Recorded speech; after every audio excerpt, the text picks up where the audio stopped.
Sa liderato, mayroon akong natutunan na bagay ba na importante na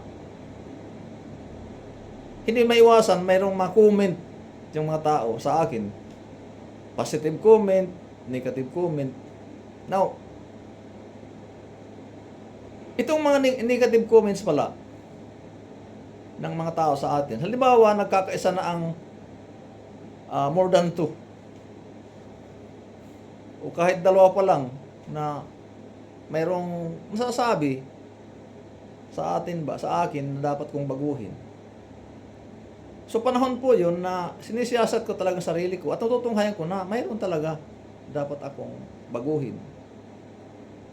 At sa mga Kristiyano, ginagamit yun ng Diyos na tayo'y umayos, tayo magsiyasat, tayo'y humingi ng pamanhin kung kailangan.